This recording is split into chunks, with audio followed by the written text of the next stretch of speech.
નમસ્કાર વિદ્યાર્થી મિત્રો, જીવ વિજ્ઞાનના વિડિયો લેક્ચરમાં આપનું સ્વાગત છે। આજના વિડિયોમાં આપણે વનસ્પતિ બાહ્યાકાર વિદ્યાના એક ભાગ સ્વરૂપે બીજનો અભ્યાસ કરવાનો છે। તો મિત્રો, ફલન બાદ અંડકો છે એ બીજમાં વિકાસ પામતા હોય છે અને આ બીજ છે એમની અંદર બીજાવરણ, બીજપત્ર અને ભ્રૂણ ધરાવતા હોય। ભ્રૂણની અંદર ભ્રૂણધરી, ભ્રૂણાગ્ર અને ભ્રૂણમૂળ આવેલું હોય છે અને બીજાવરણ છે એ બે સ્તર ધરાવતો હોય, જેની અંદર એક બાહ્ય બીજાવરણ અને અંતઃ બીજાવરણ સામાન્ય રીતે આપણે કહીએ છીએ। બીજપત્ર છે એ એક હોય અથવા બે હોય, એના આધારે આપણે એક દળી વનસ્પતિ અને દ્વિદળી વનસ્પતિ એવું આપણે કહીએ છીએ, બરાબર। તો આની અંદર જોઈએ ફલાવરણ, ફલન બાદ અંડકો બીજમાં વિકાસ પામે છે।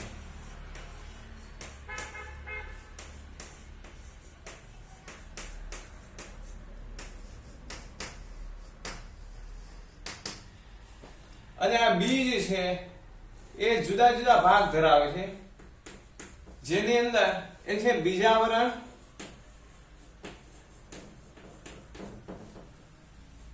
બીજો જે ભાગ છે એ છે બીજપત્ર અને ત્રીજા ભાગની વાત કરીએ તો ભ્રૂણ। આ જુદા જુદા ભાગ ધરાવતા હોય, જેની અંદર બીજાવરણ છે એની અંદર બે સ્તર જોવા મળે, આ બે સ્તર છે એમાં એક બાહ્ય બીજાવરણ અને અંતઃ બીજાવરણ। બાહ્ય બીજાવરણ અને અંદરનું છે એને આપણે કહીએ છીએ અંતઃ બીજાવરણ। બીજપત્રો છે મિત્રો, એની સંખ્યાને આધારે એક હોય અથવા બે હોય, એક કે બે હોય, એના આધારે બીજ છે એને આપણે એક દળી બીજ અથવા તો દ્વિદળી બીજ કહેતા હોઈએ છીએ, દ્વિદળી બીજ। ભ્રૂણની વાત કરીએ મિત્રો, તો ભ્રૂણની અંદર જુદા જુદા ભાગ જોવા મળે। એની અંદર મુખ્ય ત્રણ ભાગ જોવા મળશે આપણને। એ છે સૌથી વચ્ચે જે જોડનાર ભાગ છે, જોડાણ વાળું સ્થાન છે, એને કહેવામાં આવે છે ભ્રૂણધરી।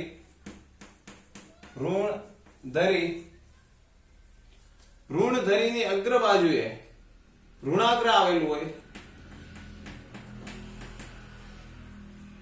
જેને પ્રાંકુર પણ કહેવાય છે।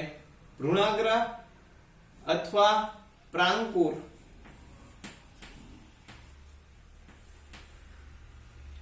અથવા તો એને આદિસ્કંદ કહેવાય છે, આદિસ્કંદ। જ્યારે બીજો જે નીચેનો ભાગ પશ્વ ભાગ છે ત્યાં ભ્રૂણમૂળ આવેલા છે, ભ્રૂણમૂળ છે એને આદિમૂળ કહેવાય છે, આદિમૂળ, બરાબર। ધરી છે એને કનેક્ટિંગ, ભ્રૂણાગ્ર છે એને પ્લમ્યુલ્સ કહેવાય છે અને આદિમૂળ છે એને અંગ્રેજીમાં રેડિકલ્સ કહીએ છીએ। બીજપત્રને કોટિલેડોન કહેવાય છે, એક હોય તો મોનોકોટિલેડોન, બે હોય તો ડાયકોટિલેડોન। બીજાવરણ છે એને સીડ કોટ કહેવાય છે, ઇન્ટેગ્યુમેન્ટ કહેવાય છે, બરાબર, અથવા તો એને આપણે ઇન્ટેગ્યુમેન્ટ પણ કહીએ છીએ, સીડ કોટ કહીએ છીએ, બરાબર। જે ઇન્ટરનલ સીડ કોટ એ એક્સટર્નલ સીડ કોટ, ઇનર ઓર આઉટર સીડ કોટ। ચાલો, તો આ જોયા પછી આપણે બીજની ચર્ચા કરવાની છે, જેની અંદર અત્યારે આપણે કરીશું દ્વિદળી બીજની ચર્ચા કરીશું। નવા વિડિયો સાથે આપણે એકદળી બીજની ચર્ચા કરીશું, બરાબર। તો પ્રથમ આપણે અહીંયા દ્વિદળી બીજની ચર્ચા કરીએ તો મિત્રો, આ સૌથી બહારનું આવરણ છે બીજનું, એને આવરતું આવરણ છે, બરાબર। સૌથી બહારનું અને બીજને ઢાંકતું આવરણ, એને કહીશું આવર્તું કે ઢાંકતું આવરણ છે, એને આપણે કહીશું બીજાવરણ.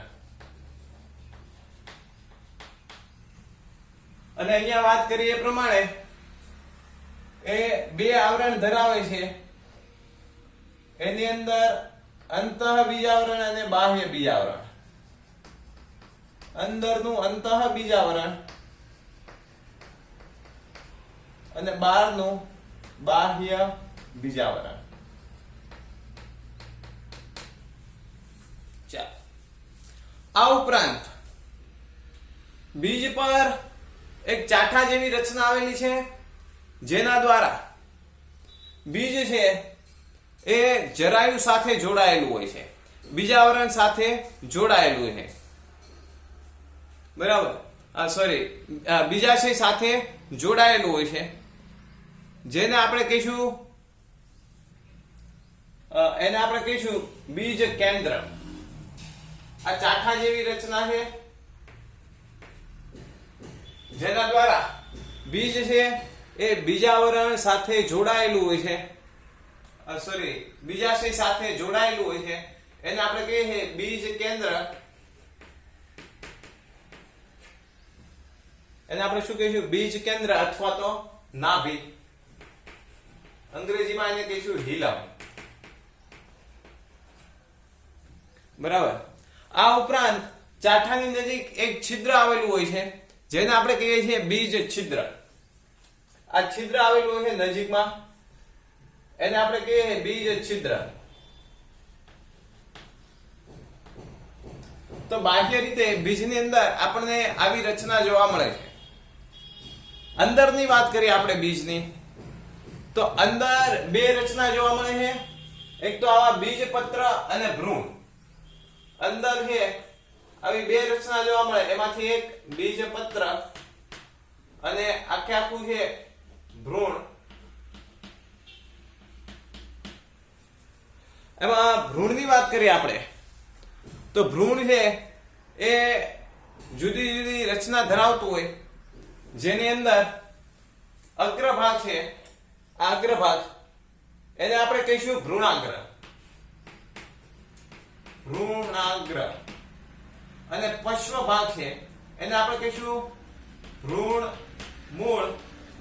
અને એને આ જોડતો ભાગ છે, એને આપણે કહીશું ભ્રૂણધરી.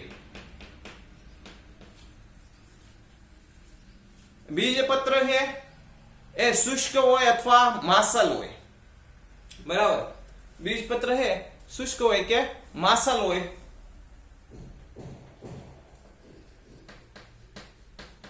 શુષ્ક હોય.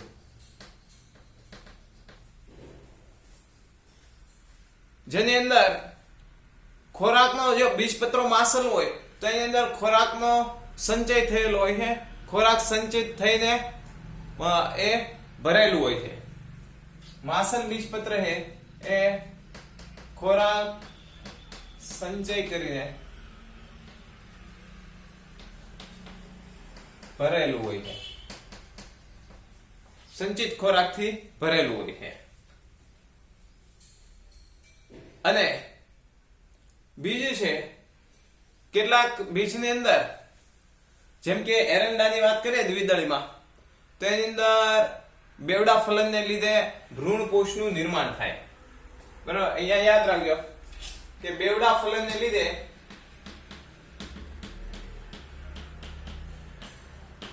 એરંડામાં ભ્રૂણકોષ જોવા મળે છે, ભ્રૂણકોષ નિર્માણ પામે છે. તો આવા બીજને ભ્રૂણકોષી બીજ કહેવાય છે. જ્યારે વાલ, વટાણા અને ચણામાં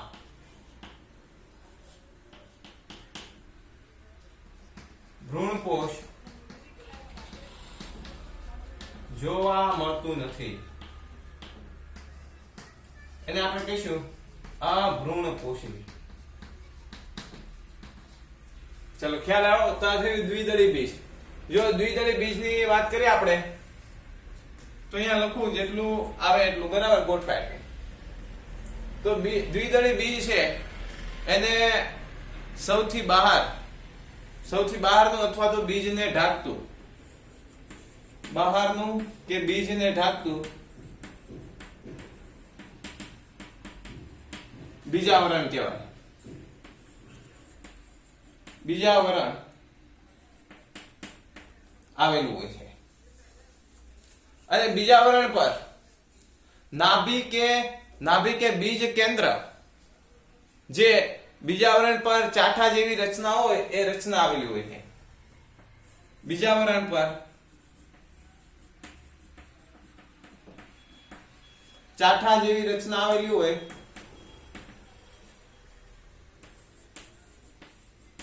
જેને બીજ કેન્દ્ર અથવા તો નાભી કહે છે. નાભી અંગ્રેજીમાં હિલમ કહે છે. હિલમ કહે છે એ આવેલું હોય છે, જેના દ્વારા બીજનું જરાયુ સાથે જોડાણ થાય છે. બીજનું અંડના લોડે જરાયુ સાથે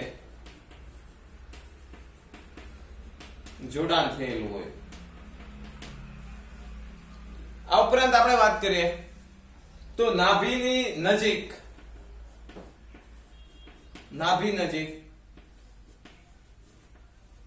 છિદ્ર હોય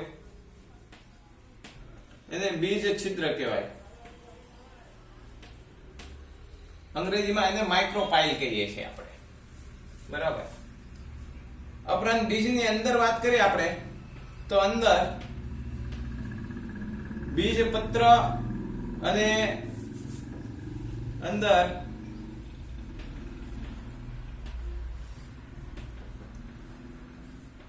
બીજપત્ર આવેલા હોય અને બીજું ભ્રૂણ આવેલું હોય. બીજપત્ર છે એ માસલ અને ખોરાક સંચિત થઈ ભરેલા હોય.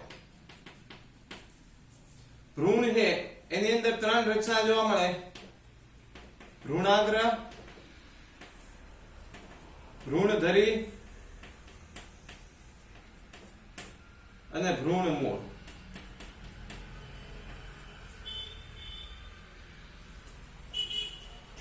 એ દેખાશે? ચાલો હવે ઘણીવાર બીજ છે એની અંદર ખોરાકનો સંગ્રહ થઈ, બેવડા ફલનને લીધે ખોરાક સંગ્રહ થઈને ભ્રૂણ કોષનું નિર્માણ થાય. એરંડાની અંદર બેવડા ફલનને લીધે ભ્રૂણ પોષ નિર્માણ થાય. ભ્રૂણ પોષ એને આપણે કહીશું ભ્રૂણપોષી બીજ. ભ્રૂણપોષી બીજ. જ્યારે વાલ વટાણા ચણામાં ભ્રૂણપોષ જોવા મળતું નથી. ભ્રૂણપોષ જોવા મળતું નથી. તેને આપણે અભ્રૂણપોષી બીજ કહીએ છીએ. સામાન્ય રીતે એકદળી બધા બીજ છે એ ભ્રૂણપોષી હોય, દ્વિદળી છે એ અભ્રૂણપોષી હોય. પણ દ્વિદળીની અંદર અપવાદની અંદર આપણે વાત કરી એરંડા, બરાબર. તો આ થયું આપણું દ્વિદળી બીજ. કોઈ પણ ડાઉટ હોય તો નોટ કરી રાખજો, ડાઉટ સેશનની અંદર આપણે એને સોલ્વ કરીશું.